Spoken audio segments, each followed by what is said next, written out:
মা, ও মা, কোথায় গো তুমি? মা, আমার যে খুব কষ্ট হচ্ছে। আহ, মা গো। এই তো কুসুম, আমি আসি তো, তোর পাশেই আসি মা। হ্যাঁ, তো রাতে আমি তোকে নিয়ে কোথায় যাবো বল? সকালটা হলেই আমি তোকে ডাক্তারের কাছে নিয়ে যাবো রে মা। মা, মা কখন সকাল হবে? আমি তো আমি তো আর পাচ্ছি না। আমার যে ভীষণ কষ্ট হচ্ছে মা।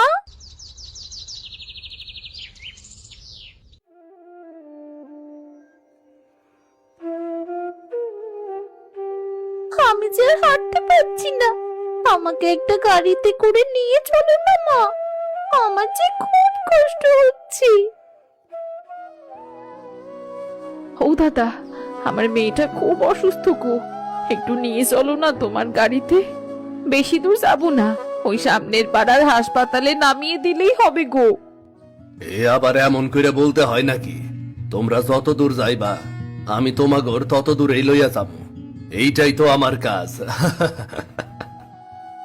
খুব উপকার করলে গো দাদা। উঠ মা, উঠে বস। আমার কি আর না আছে কও? তোমরা আমারে ঠিকঠাক পয়সা দিবা, আমি তোমাগো ঠিক জায়গায় নামাইয়ে দিব, বুঝলা? আমার কাছে তো পয়সা নেই দাদা। কি পয়সা নাই? তো আমার এত সময় দাঁড় করে সময় নষ্ট করলো কেন? পয়সা নাই আবার গাড়িতে উঠবো? কই থেকে আসে এই সব ফকিররা? এই এই তোমরা নামো, নামো, নামো, নামো। ও দাদা, একটু দয়া করুন, একটু দয়া করুন। তোমার কথা শোনার মতো সময় আমার নাই অলক্ষী। দিল তো আমার যাত্রার অশুভ কইরা।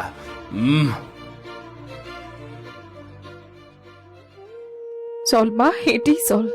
আর একটু সামনে, একটু কষ্ট কর মা। তারা আবার হাঁটতে শুরু করলো। এক সময় তারা পৌঁছে গেল হাসপাতালে।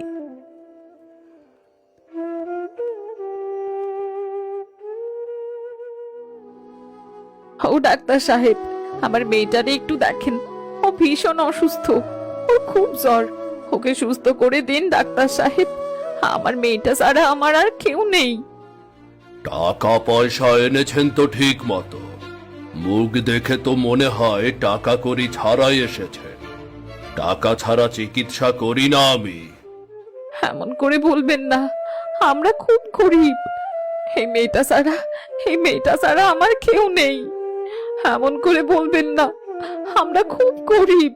একটু দয়া করুন, একটু দয়া করুন আমার মেয়েটাকে। বললাম তো টাকা ছাড়া কিছুই হবে না।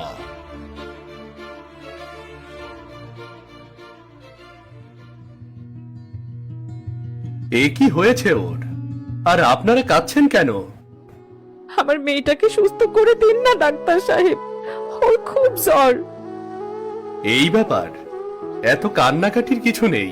রোগীকে সুস্থ করাই আমাদের কাজ, আপনি চিন্তা করবেন না। আমার কাছে কোনো টাকা পয়সা নেই সাহেব, আমি খুব গরিব। এত ভাববেন না, আমরাও মানুষ। মানুষ হয়ে মানুষের পাশে দাঁড়ানোটাই আমাদের কর্তব্য। আর গরিবের দেখাশোনা যদি নাই করতে পারি, তাহলে ডাক্তার হলাম কেন? সাহেব, আপনি খুব ভালো মানুষ, খুব ভালো মানুষ আপনি। এরপর বিনা টাকায় চিকিৎসা হলো মিনা, এবং সে সুস্থ হয়ে উঠল। বেশ কিছুদিন পার হলো। একদিন কুসুম ঘরের পাশে বসে বিভিন্ন রকম মাটির হাড়ি তৈরি করছিল, আর মিনা তখন মায়ের পাশে বসে বই পড়ছিল। আমাদের গায়ে আছে ছোট ছোট ঘর, থাকি সেথা সবে মিলে নাহি কেহ পর। পাড়ার সকল ছেলে মোরা ভাই ভাই, একসাথে খেলি আর পাঠশালে যাই। আচ্ছা মা, আমাদের পাড়ার সকলে কি আমরা ভাই ভাই? পাড়ার সবাইকে কি একসাথে মিলেমিশে বাস করতে হয় মা? হ্যাঁ রে, পাড়ার সকলেই একসাথে মিলেমিশেই থাকতে হয়।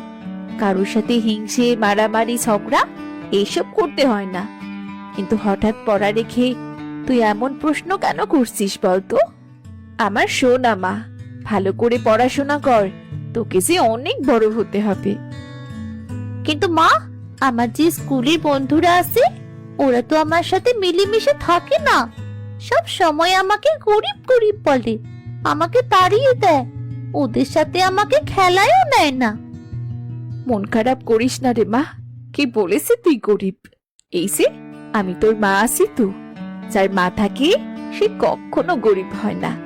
আর তুই মন দিয়ে পড়াশোনা কর, পড়াশোনা করে বড় হয়ে যখন ডাক্তার হবি না, তখন দেখবি তোকে আর কেউ গরিব বলবে না, তোকে সবাই ভালোবাসবে। জানো তো মা, আমার বন্ধু রূপার বাবা অনেক ভালো, সে আমাকে অনেক ভালোবাসে। কিন্তু রূপার মা, সে অনেক পচা, আমাকে একটুও ভালোবাসে না। মাঝে মাঝে খুব বকাও দেয় আর বলে বাপ মরা মেয়ে, একটা অলক্ষী কোথাকার। সীমা, এইভাবে কাউকে পচা বলতে হয় না। উনি তোমার গুরুজন, হয়তো গুরুজনদের সম্মান করতে হয়। আর তোর বাবা যদি 5 বছর আগে অ্যাক্সিডেন্ট করে না মারা যেত, তাহলে আজ তোকে কেউ এভাবে বলতে পারতো না। সবই আমাদের কপাল রে মা, সবই আমাদের কপাল। আচ্ছা মা, আর বলবো না, তুমি কেঁদো না মা। না রে মা, কাঁদছি না। তুই আর একটু সময় বই পড়, আমি তোকে খাবার দিচ্ছি। খেয়ে আবার স্কুলে যেতে হবে তো নাকি?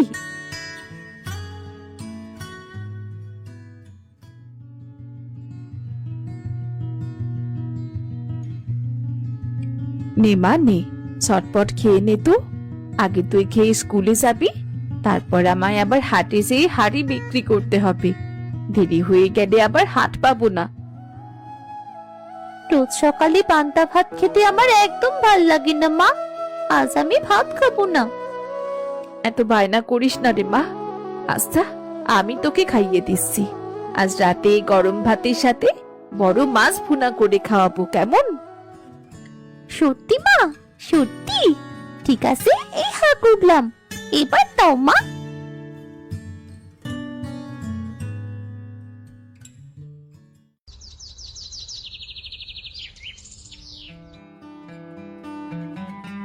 যাবার পথে রূপাকে ডেকে নিয়ে যাই, একা একা পথ চলতে একটু ইচ্ছে করে না। রূপা, এই রূপা, তুই আজ স্কুলে যাবি না? জলদি আয়, দেরি হয়ে যাচ্ছে তো, আমি বাইরে অপেক্ষা করছি। শুনছিস রূপা? হ্যাঁ মিনা, একটু অপেক্ষা কর, আমি এক্ষুনি আসছি। এই সাত সকালে আমার উঠোনে কে এলো বলতো? ও মা, হে কে গো? এই অলক্ষী মেয়েটা সাত সকালে আমার উঠোনে কেন? হাই উপরওয়ালা, আজ মনে হয় আমার দিনটাই খারাপ যাবে। ও চাচি, তুমি আমায় ছোট লোক কেন বলছো গো? মা বলেছে আমি ছোট লোক না। দেখো মেয়ের কাণ্ড, আবার মুখে মুখে তর্ক করছিস। ছোট লোক না তো বড় লোক তোরা। যা যা এখান থেকে, দূর হও আমার বাড়ি থেকে।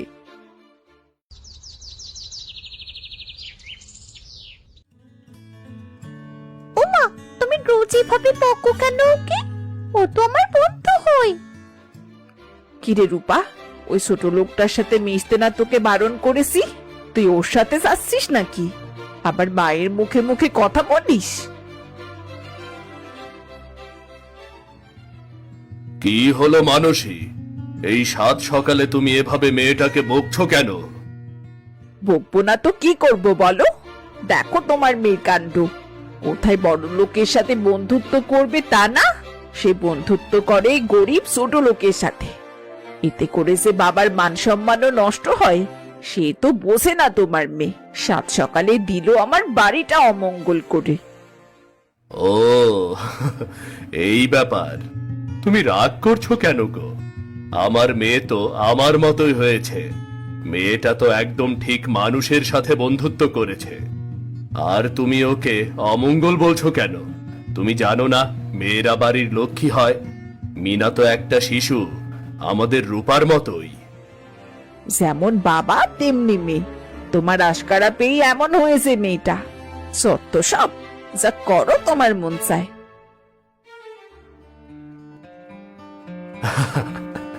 কিরে মামিনা, মন খারাপ করে আছিস কেন? তুই রোজ রূপার কাছে আসবি আমার বাড়িতে, কেমন? তোরা বরং স্কুলে যা, নয়তো দেরি হয়ে যাবে তোদের। যা যা যা। হ্যাঁ মিনা, তাড়াতাড়ি চল, দেরি হলে যে স্যার খুব বকবে। ঠিক আছে চাচা, আমরা এখন আসছি তাহলে।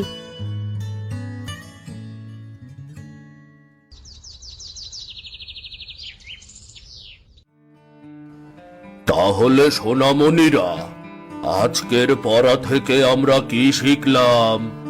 যারা গরিব তাদের সাথে আমরা কখনো খারাপ ব্যবহার করব না, তাদের সাথে সব সময় মিলেমিশে থাকব, তাদের সাথে বন্ধুত্ব গড়ে তুলব। স্যার, মিনা তো অনেক গরিব। আমি মিনার সাথে বন্ধুত্ব করি, তাই জন্যে শশী আমার সাথে কথা বলি না। না না না না, এটা একেবারেই ঠিক নয় শশী, এমনটা করা একদমই উচিত নয়। বইয়েতে তোমরা পড়েছ কারো সাথে হিংসা করা যাবে না, সকলে মিলেমিশে থাকতে হবে। গরিব হলেও তাদের সম্মান আছে, তারাও আমাদের মতোই মানুষ। বুঝতে পেরেছো সোনামণিরা? বুঝতে পেরেছো তোমরা? জি স্যার, বুঝেছি। আর এমনটা হবে না। আজ থেকে রূপার সাথে মিনাও আমার বন্ধু।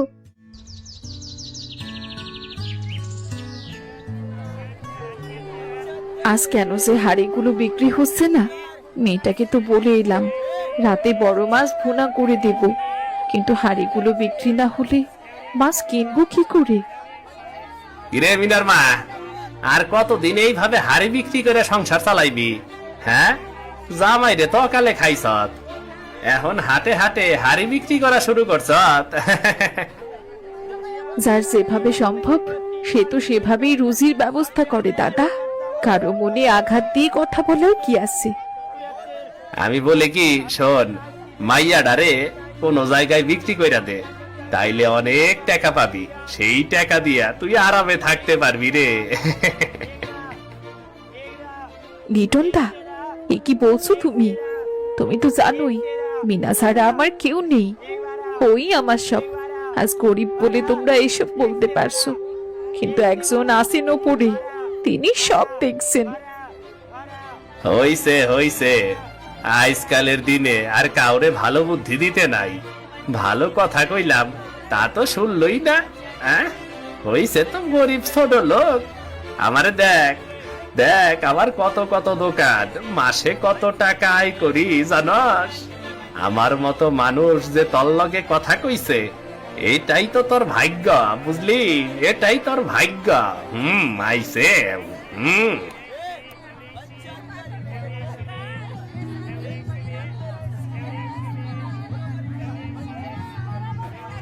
লিটন দা, হঠাৎ করে কার ওপরে এত রেগে আছো? আর বলো না দাদা, গরিব ছোট লোকে দেশটা ভরে গেছে, এদেরকে ভালো বুদ্ধি দিলেও দোষে পড়তে হয়।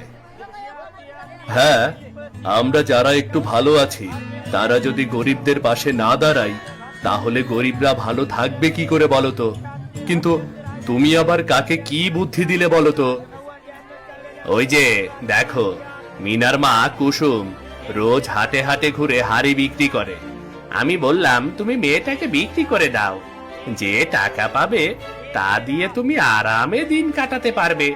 ও মা, সে কথা বলাতেই একেবারে নাকের জল চোখের জল এক করে ফেললো। মুখ দেখে মনে হলো আমাকে গিলে খেতে পারলে খুশি হতো। ও আচ্ছা, এই বিষয়। তুমি হাসছো দাদা, আমার তো রাগে শরীর জ্বলে যাচ্ছে। আচ্ছা লিটন দা, তোমার তো একটি মেয়ে আছে শশী, কুসুমের মেয়ে মিনা, সবাই তো পড়ালেখা করে। তুমি বরং শশীকে বিক্রি করে দাও, যে টাকা পাবে সেই টাকা দিয়ে তোমার দোকানটা আরো বড় করতে পারবে। এ কি কথা বলছো তুমি দাদা? আমার মেয়েকে বিক্রি করে দেব কেন? আমি কি ওদের মতো এত গরিব নাকি?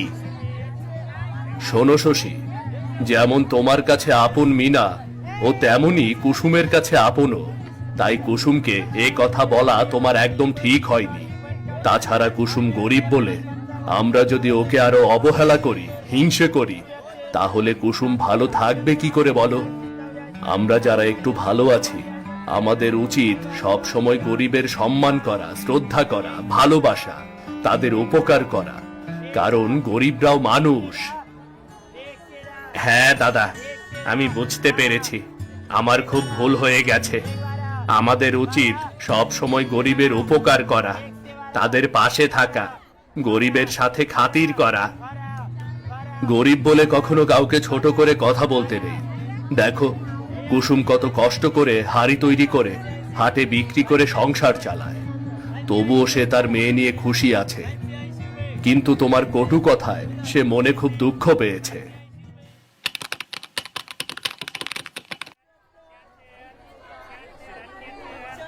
কুসুম, আমি বুঝতে পারিনি রে, তুমি কষ্ট পেও না, আমাকে ক্ষমা করে দাও। আজ থেকে আমি তোমার পাশে আছি। তোমার হাড়ি যদি সব বিক্রি না হয়, তুমি আমার দোকানে হাড়ি রেখে যাও, আমি বিক্রি করে দেব, কেমন? হে কি বলছেন দাদা?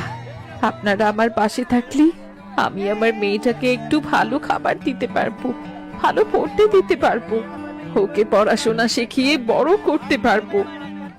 হ্যাঁ, অবশ্যই তোমার স্বপ্ন পূরণ হবে। মিনাকে নিয়ে একদিন আমরা সবাই গর্ব করব। সেদিন একে একে কুসুমের সব হাড়ি বিক্রি হয়ে যায় এবং হাট থেকে বড় একটি মাছ নিয়ে কুসুম বাড়ি ফিরে আসে। অন্যদিকে দুপুর গড়িয়ে বিকেলের শেষ প্রান্তে মিনা বাড়ির উঠোনে মন খারাপ করে বসে আছে। মাঝে কখন আসবে? কোথায় যে পেট আর মানছে না, কি যে করি এখন? ঘরে তো পান্তা ভাতও নেই। মা বললো বড় মাছ নিয়ে আসবে, কিন্তু এখনো তো এলো না। মিনা, মিনা, তুই কাঁদছিস কেন মা? কি হয়েছে কি তোর? মা, তুমি এসেছো? সে কখন থেকে অপেক্ষা করছি। এত দেরি হলো কেন আসতে? আমার যে খুব খিদে পেয়েছে মা। এই তো রে মা, এই তো এসে গেছি। কাল তো আর মাছ আনতে পারিনি, আজ দেখ মা কত বড় মাছ নিয়ে এসেছি। চল, আজ তোকে ভালো করে রেঁধে পেট ভরে খাওয়াবো। এত বড় মাছ? আজ এত বড় মাছ দিয়ে ভাত খাবো? কি মজা, কি মজা! পাগলি মেয়ে আমার, চল চল, এবার ভেতরে চল, রাখতে হবে তো নাকি? চলো মা।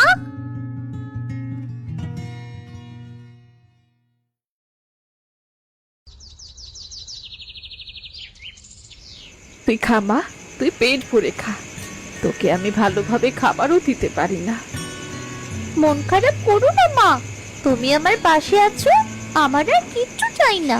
আমি পড়াশোনা করি বড় হয়ে ডাক্তার হব, তখন সব সময় আমরা ভালো খাবো। হ্যাঁ রে মা, তোকে মানুষের মতো মানুষ করতে পারলেই আমার শান্তি। নে নে, খাবার খেয়ে নে, ঠান্ডা হয়ে যাবে তো। খুব মজা হয়েছে গো মা। আহ, কি স্বাদ! মাথাটা আমায় কেন দিলে গো? এত বড় মাথা কি আমি খেতে পারবো? এটা তুমি খাও না মা। তুই খা, তুই পেট ভরে খা, তুই খেলেই যে আমার মনে শান্তি রে মা।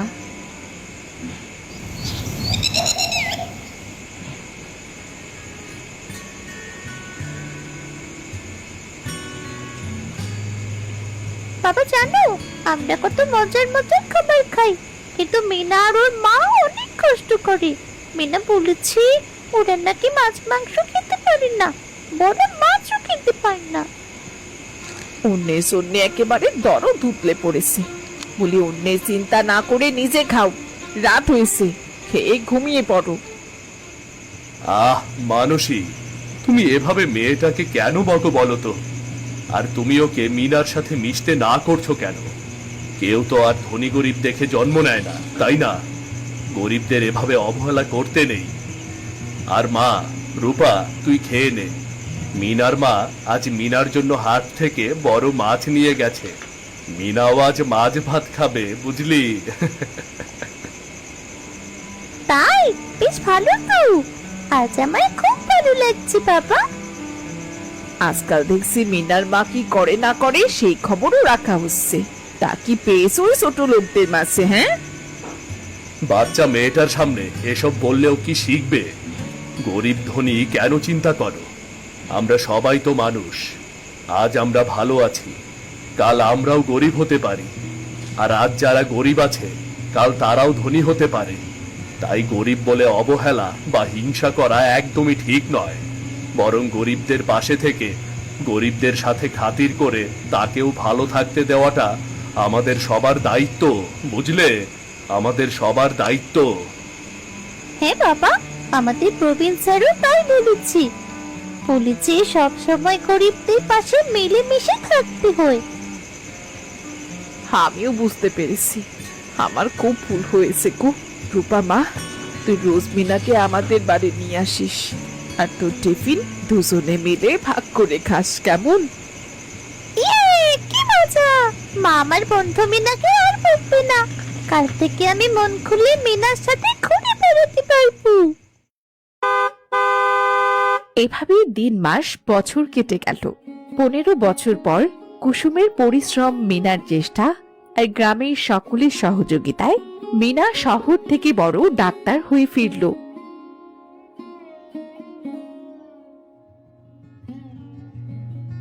মা, মাগো, হোমা, মা তুমি কোথায়? তুমি দেখো মা, কে এসেছে দেখো, তোমার মেয়ে এসেছে। তোমার স্বপ্ন পূরণ করেছে তোমার মেয়ে। কে? মিনার কণ্ঠের আওয়াজ শুনলাম মনে হয়। হে কি মিনা মা, তুই সত্যি এসেছিস? আমার মা, তুই ডাক্তার হয়েছিস মা?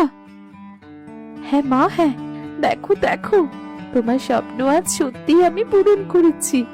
তুমি খুশি হয়েছো তো মা? হ্যাঁ রে মা, হ্যাঁ, আজ আমি খুব খুশি। আমার সেই ছোট্ট মেয়েটা আজ কত বড় হয়েছে। আজ গ্রামের সবাইকে বলবো আমার মেয়ে ডাক্তার। গরিবরাও বড় হয়। গরিব বলে কাউকে অবহেলা করো না, হিংসে করো না। গরিবদেরও সম্মান আছে, ইচ্ছে আছে, আর স্বপ্নও আছে, তাদের মর্যাদাও আছে। গরিবদের সাথে খাতির করো, গরিবকে ভালোবাসো।